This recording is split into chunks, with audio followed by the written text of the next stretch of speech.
Halo pemirsa, langsung dari studio IDX Channel Jakarta, saya David San Oval hadir dalam Marga Review, program yang mengupas isu-isu penggerak perekonomian Indonesia. Dan jangan lupa live streaming kami bisa Anda saksikan di idxchannel.com. Tak lupa kami terus mengingatkan untuk tetap menerapkan protokol kesehatan selama masa pandemi ini agar kita terbebas dari COVID-19. Dan pemirsa, mari kita ikuti Market Review selengkapnya.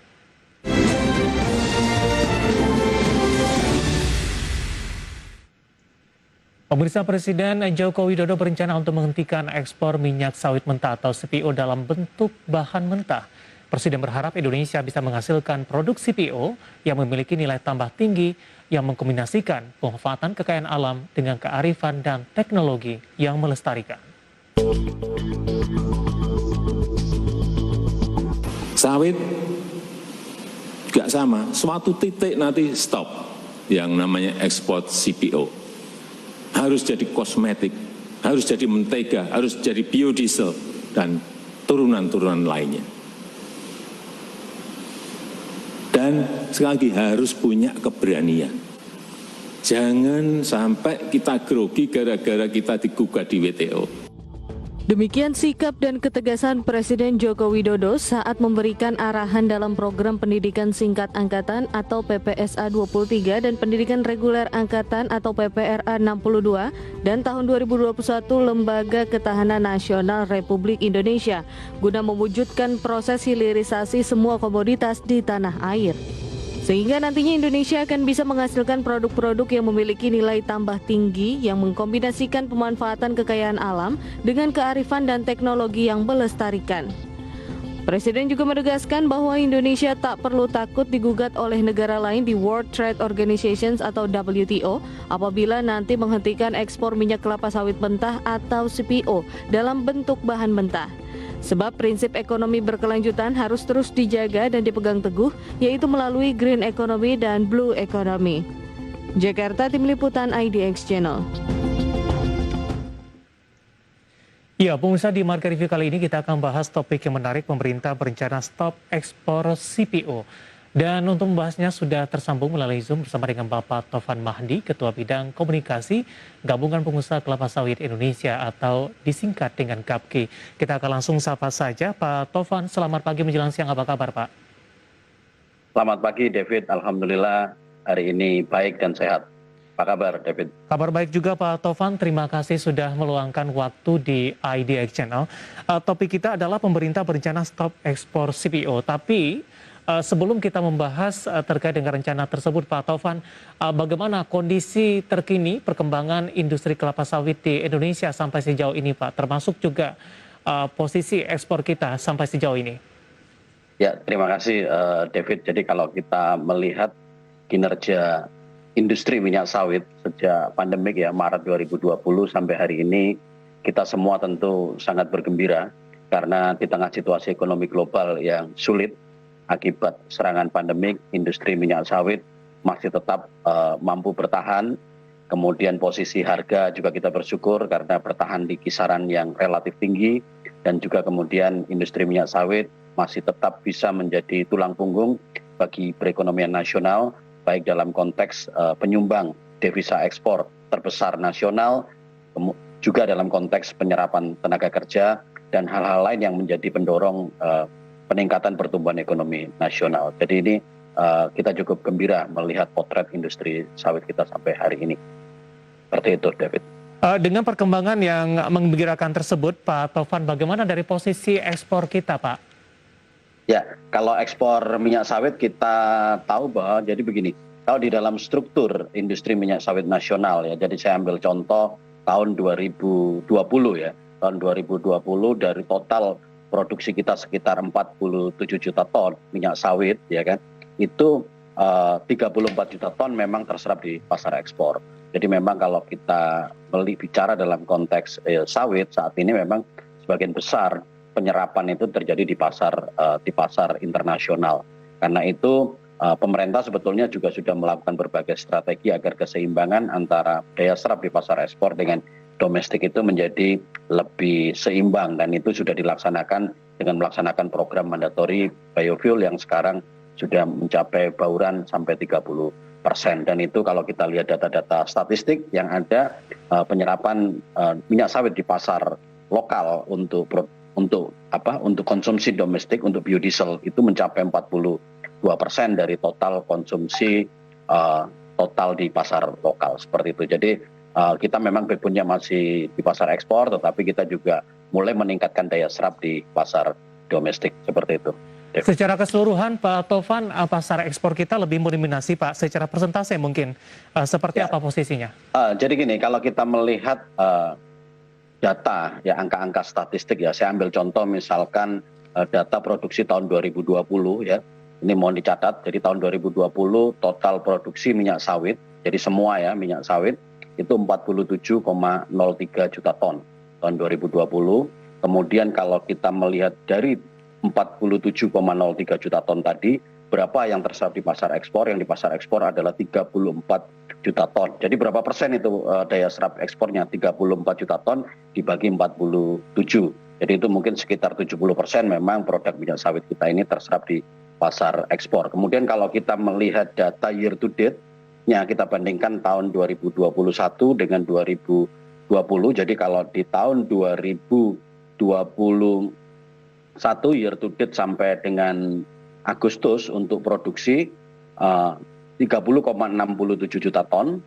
Kemudian untuk year to date Agustus 2020 kita melihat ekspornya 21,315 juta ton. Jadi kalau kita melihat data itu memang terjadi kecenderungan peningkatan nilai ekspor. Jadi saya ulangi lagi, untuk ekspor minyak sawit year to date sampai Agustus 2020 21,31 juta ton. Kemudian year to date sampai Agustus 2021 22,79 juta ton. Jadi kalau kita lihat angka year to date-nya dibandingkan tahun lalu, ekspor masih trennya akan terus meningkat, seperti itu, David. Baik, posisi atau persentase ekspor masih tinggi dan Indonesia dalam hal ini termasuk juga produsen dan eksportir minyak sawit terbesar di dunia, Pak Tovan? Betul. Indonesia sampai hari ini masih kukuh sebagai produsen minyak sawit terbesar di dunia. Tadi sudah saya sampaikan angkanya, tahun 2020 itu mencapai 47 juta ton dan mungkin perkiraan tahun ini akan tembus 50 juta ton untuk produksi kita. Dan juga Indonesia tercatat sebagai eksportir terbesar karena dari sekitar 47 juta ton tadi, kemudian yang terserap di pasar ekspor mencapai 34 juta ton. Seperti itu, David. Baik, Pak Tovan, dengan pencapaian ini dari posisi ekspor dan produsen sawit terbesar di dunia, bagaimana Gapki menanggapi pernyataan dari Presiden Joko Widodo yang akan menghentikan ekspor minyak sawit mentah ini? Ya, terima kasih, David. Jadi memang saya tidak dalam posisi bisa langsung ya menanggapi apa yang disampaikan oleh Bapak Presiden kemarin bahwa pemerintah berencana pada satu titik akan menghentikan ekspor CPO.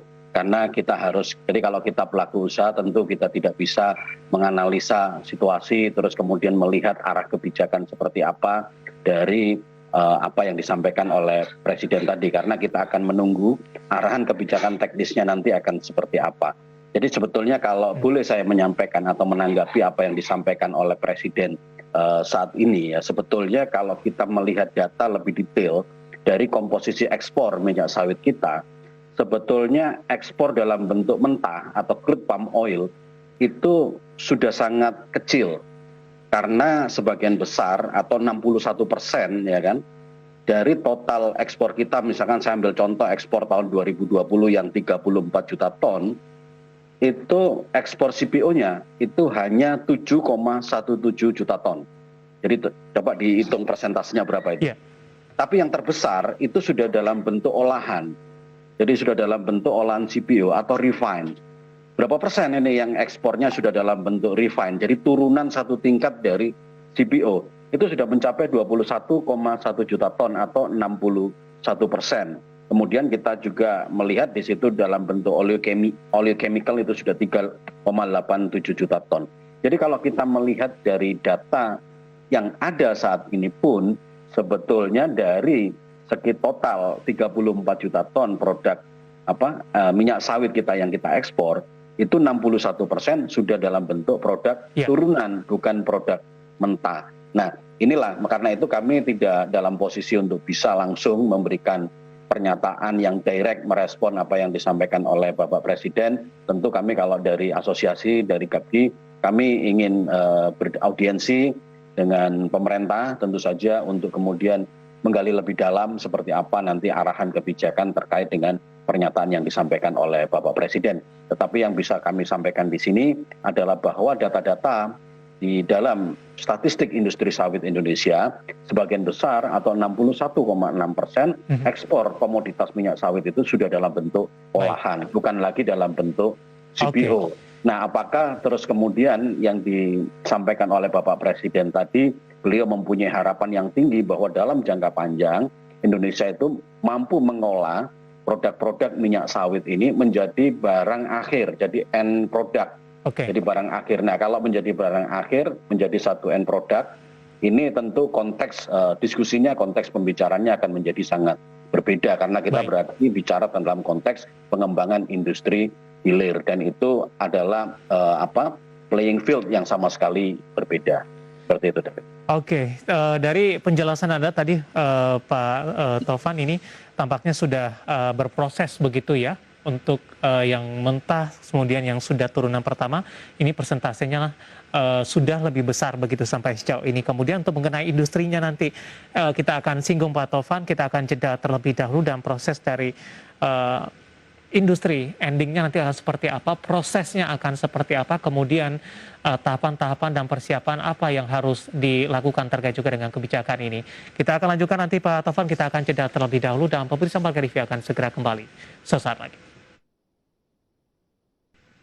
Ya, pemirsa masih di Marga Review dan kita masih membahas topik pemerintah berencana stop ekspor CPO. Dan sebelum kita lanjutkan perbincangan, tim redaksi kami sudah merangkum beberapa informasi grafis dan mungkin saja bisa menjadi salah satu referensi untuk Anda. Langsung saja kita ke grafis yang pertama, pemirsa. Kita akan coba lihat ekspor minyak sawit Indonesia dalam satuan juta ton. Nah, ini juga sempat disinggung tadi oleh Bapak Taufan di 2019. CPO-nya di 7,4 juta ton, sementara olahan CPO ini 23,7 juta ton. Kemudian di 2020 CPO-nya di 7,2 juta ton, sementara untuk olahan CPO di 21,1 juta ton. Di mana olahan CPO lebih banyak dibandingkan dengan ekspor CPO mentah, pemirsa. Kita beralih ke grafis selanjutnya. Kita akan coba lihat produktivitas dan lahan sawit tingkat provinsi di 2019, pemirsa. Di Kalimantan Tengah, luas tanah dan produktivitasnya 1,7 dan 4,6 ton per hektar. Sumatera Utara, Sumatera Selatan ada Riau, kemudian juga ada Kalimantan Timur. Ini produktivitas dan lahan sawit tingkat provinsi di 2019. Informasi grafis yang berhasil dihimpun oleh tim redaksi kami dan semoga bisa menjadi salah satu referensi untuk Anda. Kita lanjutkan kembali perbincangan bersama dengan Bapak Taufan Mahdi, Ketua Bidang Komunikasi GAPDI. Pak Taufan, kita lanjutkan kembali, Pak. David, menunggu. Tadi sudah dijelaskan Pak Taufan untuk posisi saat ini untuk ekspor CPO mentah persentasenya lebih sedikit. Kemudian yang turun pertama tadi dominasinya juga jauh lebih besar. Sementara Presiden Joko Widodo menginginkan ini dalam bentuk produk. Artinya cangkupannya akan lebih luas begitu. Ada hilirisasi dalam hal ini. Terkait dengan hilirisasi dari CPO tampaknya tidak hanya berangkat dari pernyataan Pak Jokowi saja belum lama ini, namun sebelumnya pemerintah juga sudah menggaungkan, sudah mau menjalankan dari rencana ini. Dari sisi proses seperti apa Pak Taufan untuk hilirisasi? Apakah berjalan dengan mulus? Apakah masih ada evaluasi-evaluasi yang harus dilakukan dalam bentuk insentif ataupun dalam aspek lainnya, Pak? Ya, terima kasih David. Jadi kalau tadi data yang disampaikan oleh teman-teman IDX tadi di layar saya lihat itu sudah persis sama dengan apa yang saya sampaikan tadi. Jadi kalau kita lihat dari situ bahwa ekspor kita dalam bentuk CPO atau minyak sawit mentah ini sudah jauh lebih kecil kalau kita bandingkan dengan produk olahan.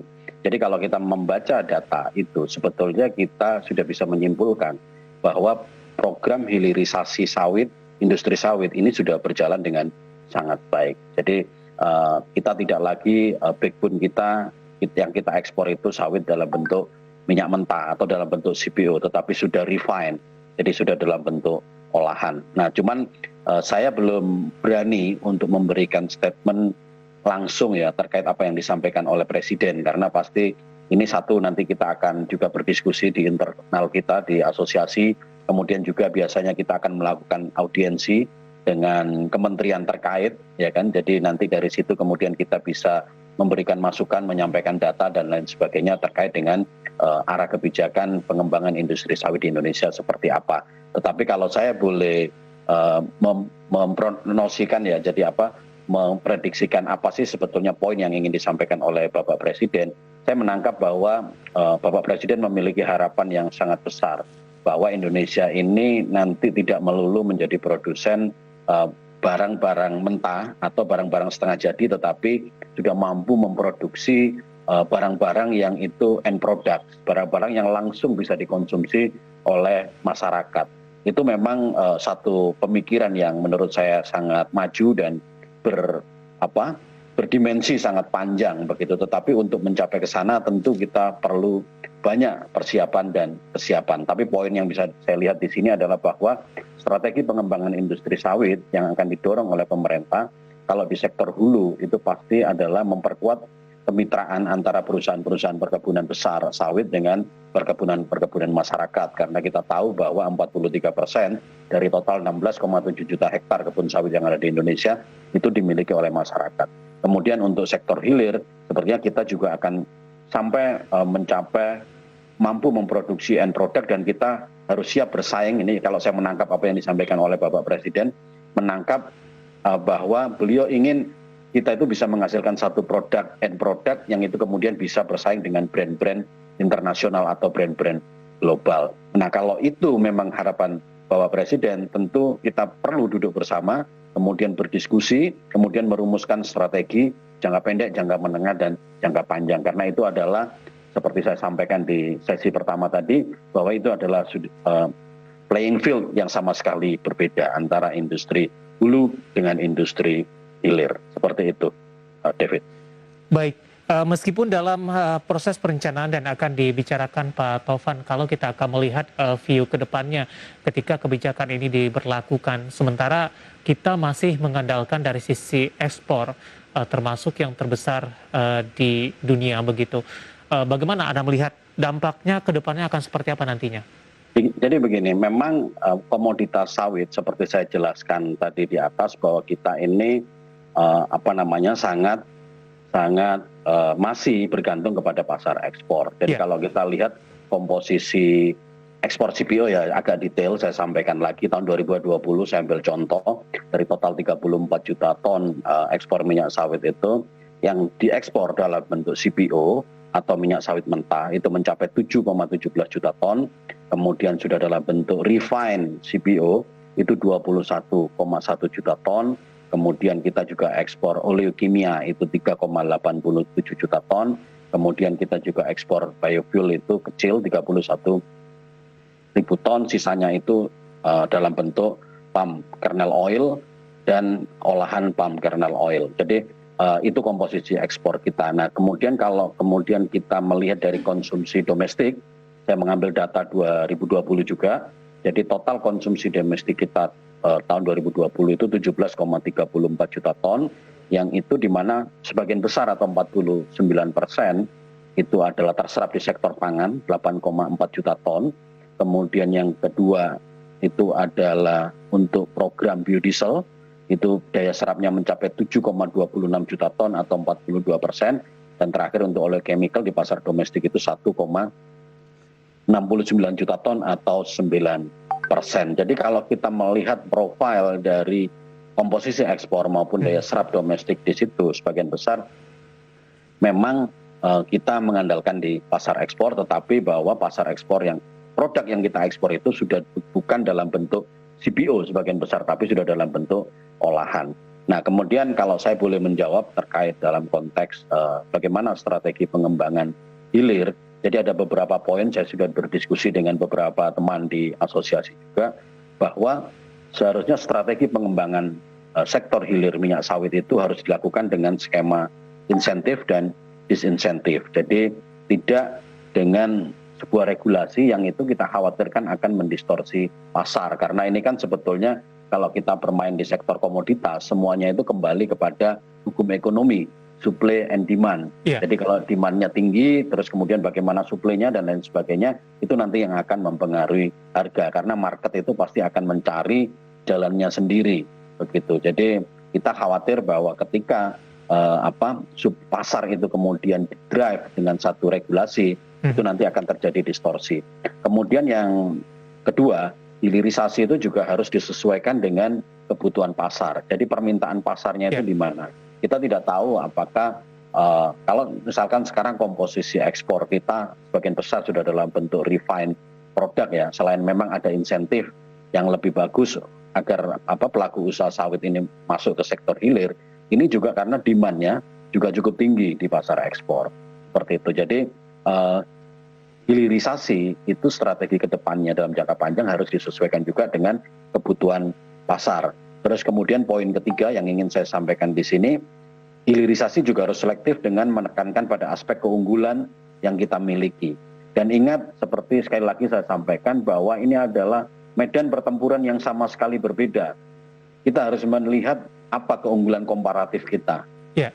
Benar nggak kalau kita kemudian sukses di pengembangan sektor hulu sawit, kemudian kita switch totally misalkan ke hilir, apakah kita juga akan mencatat kesuksesan yang sama? Nah, hal itu yang kemudian harus kita pikirkan. Dan terakhir ini David, hilirisasi ini juga harus didukung dengan perbaikan infrastruktur.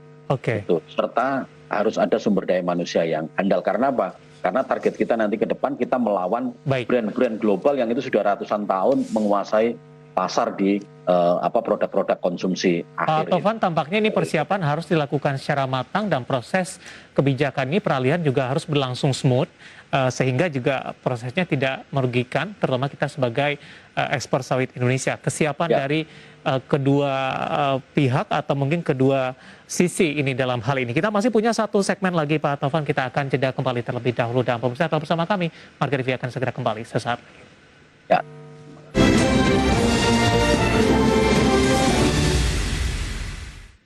Terima kasih untuk yang masih bergabung bersama kami dan kita masih membahas topik pemerintah berencana stop ekspor CPO dan kita masih berbincang bersama dengan Bapak Tovan Mahdi, Ketua Bidang Komunikasi Gabungan Pengusaha Kelapa Sawit Indonesia atau GAPKI. Pak Tovan, kita lanjutkan kembali Pak, tampaknya Anda lebih menekankan bagaimana kesiapan dari proses hilirisasi ini, kemudian proses peralihan dan penghentian ekspor ini juga bisa berlangsung smooth, sehingga kita tidak kehilangan pasar. Di sisi lain dengan peluang yang ada saat ini, kemudian dari sisi hilirisasi kita juga cukup siap. Bagaimana GAPKI melihat Pak Tovan dari proses hilirisasi yang dilakukan sampai sejauh ini? Apakah sudah berada di fase yang tepat, di rel yang tepat begitu, atau mungkin ada beberapa hal yang perlu dievaluasi sehingga percepatan bisa dilakukan lebih baik lagi? Oke, terima kasih David. Jadi kalau GAPKI ini adalah asosiasi perusahaan-perusahaan sawit yang bergerak di sektor hulu. Jadi kita ini asosiasi perusahaan perkebunan sawit. Jadi saya memotretnya dalam konteks atau dalam point of view pelaku usaha di sektor hulu kelapa sawit. Saya melihat bahwa arah kebijakan pemerintah terkait dengan hilirisasi sawit ini sudah sangat tepat. Karena itu sudah jelas kalau kita lihat dari data yang saya sampaikan tadi, dari komposisi ekspor itu sudah sangat bergeser dan kita tahu bahwa ternyata yang ekspor dalam bentuk CPO itu sudah sangat kecil karena sebagian besar 61% itu sudah dalam bentuk olahan CPO, dalam bentuk refined product. Jadi kalau kita tangkap itu sebagai bagian dari strategi pemerintah di awal-awal pengembangan industri sawit untuk mulai bergeser ke hilir, saya pikir itu sudah berhasil. Tetapi ada hal lain yang juga tidak kalah penting, David, yang perlu kami sampaikan di sini, bahwa sebetulnya PR dari industri sawit ini masih sangat besar. Jadi kita itu masih banyak hal yang harus kita perbaiki di dalam industri sawit kita, dan saya pikir kami sebagai pelaku usaha akan berfokus pada upaya memperbaiki dari kinerja internal kita. Jadi misalkan soal produktivitas, kita tahu bahwa pemerintah sekarang melaksanakan program yang disebut dengan permajaan sawit rakyat. Seperti saya mention di awal tadi bahwa 43% dari 16,7 juta hektar perkebunan sawit di Indonesia adalah dikelola oleh para petani. Yeah. Nah, produktivitas petani ini tentu belum bisa setinggi produktivitas dari perkebunan perusahaan-perusahaan besar, baik swasta maupun perusahaan negara. Nah, ini adalah PR besar karena produktiviti dari petani ini menjadi tantangan bersama baik bagi perusahaan maupun pemerintah untuk sama-sama membantu sehingga bisa meningkatkan produktivitas. Kemudian yang kedua, kita tahu bahwa ada isu besar terkait dengan tantangan keberlanjutan atau isu-isu sustainability. Jadi kita juga harus menjawab PR dari dunia internasional bahwa tata kelola industri sawit Indonesia ini sudah semakin sustainable. Kita tahu bahwa Indonesia punya yang disebut dengan Indonesian Sustainable Palm Oil.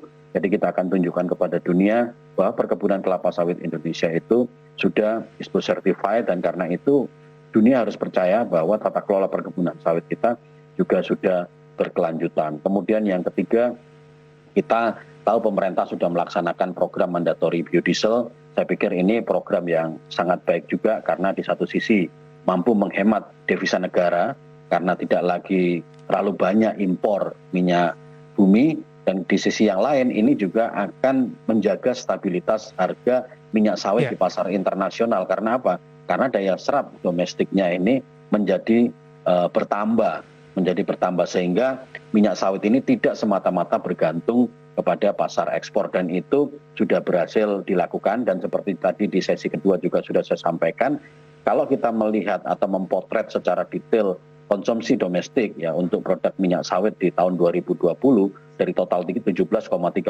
juta ton, itu 42% atau 7,26 juta ton itu dikonsumsi atau diserap untuk sektor biodiesel. Dan ini hal yang sangat mengembirakan. Nah, kemudian bahwa ke depan dalam jangka panjang Indonesia juga harus mampu menghasilkan produk-produk akhir yang bersaing dengan brand-brand global. Itu sih saya pikir tidak ada satupun pelaku usaha atau masyarakat Indonesia yang tidak setuju. Pasti kita akan larinya harus ke sana. Tetapi ini adalah medan pertempuran yang sama sekali berbeda. Kita harus punya sumber daya manusia yang sangat handal. Kemudian kita juga punya infrastruktur yang sangat baik sehingga kita bisa mengalahkan produk-produk global yang menurut saya mereka sudah ratusan tahun bermain di situ dan sangat-sangat sulit untuk bisa dikalahkan dalam waktu singkat. Seperti itu David yang bisa saya sampaikan. Terima kasih. Pak Tovan, waktu kita cukup terbatas. Terima kasih sudah bergabung bersama kami dan semoga yang kita bahas bisa menjadi referensi bagi pemirsa IDX Channel dan semoga ini proses peralihan berlangsung dengan smooth. Kemudian juga dari beberapa pihak tidak ada yang dirugikan dalam hal ini terkait juga dengan potensi ekspor kita yang juga masih besar. Pak Tovan, terima kasih, sehat selalu Pak. Terima kasih David, selamat pagi. Baik, ada Bapak Tovan Mahdi, Ketua Bidang Komunikasi Gabungan Pengusaha Kelapa Sawit Indonesia atau disingkat dengan GAPKI. Dan pemirsa tetap di tempat Anda karena setelah ini Marga Review akan segera kembali dengan topik yang berbeda.